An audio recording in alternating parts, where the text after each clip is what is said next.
Panafeco, la perspective africaine. Géopolitique africaine. Révélation sur la lutte de l'Afrique du Sud, Thabo Mbeki expose 30 ans de guerre hybride.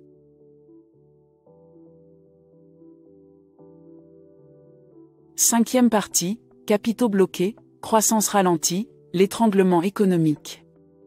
Dans ce dernier segment, nous exposons comment la retenue stratégique du capital d'investissement est devenue une arme d'oppression économique, étouffant la croissance et le développement de l'Afrique du Sud. Prenons ces questions concernant l'industrialisation, la production et ainsi de suite, la comparaison du leadership avec la Chine.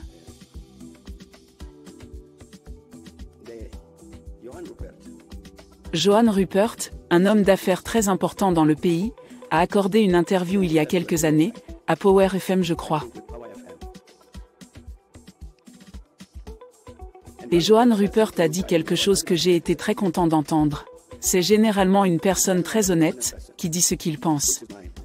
Et il a dit qu'il y avait une certaine période dans le pays, et tel qu'il le décrit, c'est pendant le premier âge, où nous aurions dû profiter de notre situation pour investir dans l'économie sud-africaine, nous ne l'avons pas fait, et la raison pour laquelle nous ne l'avons pas fait est que nous étions incertains quant à son avenir. À un moment donné, je pense que je peux raconter l'histoire maintenant, nous avons parlé au gouvernement chinois parce que l'industrie textile locale souffrait énormément en raison des importations en provenance de Chine.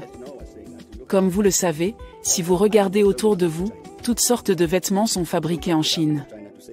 Nous avons donc parlé au gouvernement chinois pour dire, regardez, cette industrie à nous est en train de mourir à cause des importations en provenance de Chine, faites quelque chose pour arrêter ce flux.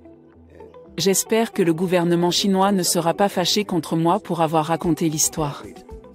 Ils ont accepté, ils ont dit d'accord, donc ils interviendraient pour réduire le flux des exportations chinoises vers l'Afrique du Sud afin d'aider l'industrie textile sud-africaine à survivre, et ensuite ils ont dit quelque chose qui était très intéressant pour moi. Ils ont dit que ce que nous ferons, nous aiderons vos entreprises à rattraper leur retard en termes de technologie. Parce qu'elles ont beaucoup de retard en termes de technologie, dans ce secteur.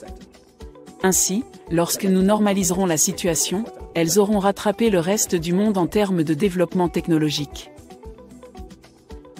Il y avait donc eu, à cause de ce dont parlait Johann, une grande réticence de la part de ceux qui détiennent des capitaux à investir dans l'économie sud-africaine. Ce qui s'était passé dans le secteur du textile et de l'habillement, c'est que le niveau d'investissement avait baissé, ce qui inclut l'adoption de technologies modernes. C'était partie intégrale de ce phénomène général que Cosatu appelait une grève de l'investissement.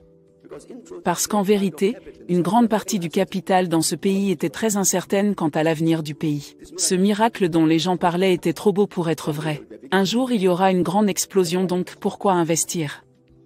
C'est en partie la raison de la baisse même dans la production. Donc je dis que pour répondre à ces questions sur l'industrialisation, le développement technologique, la production, voire même le leadership, vous devez en discuter dans ce contexte. Parce que ces questions ne se sont jamais posées pendant le premier âge, pas de questions sur le leadership sur ceci et cela et autres. Parce que les choses fonctionnaient, les questions se posent maintenant parce que les choses vont dans l'autre sens. C'est un défi auquel nous, Sud-Africains, devons faire face pour affronter cette réalité, qui a impacté tous les éléments de la vie nationale. Vous pouvez passer en revue chacune des sociétés d'État, Eskom, Denel, Transnet, et ce qui leur est arrivé. Ce qui leur est arrivé n'est pas accidentel. Ce sont des interventions préméditées pour s'assurer que cette démocratie ne fonctionne pas. Merci de nous avoir suivis. À très vite pour de nouveaux échos.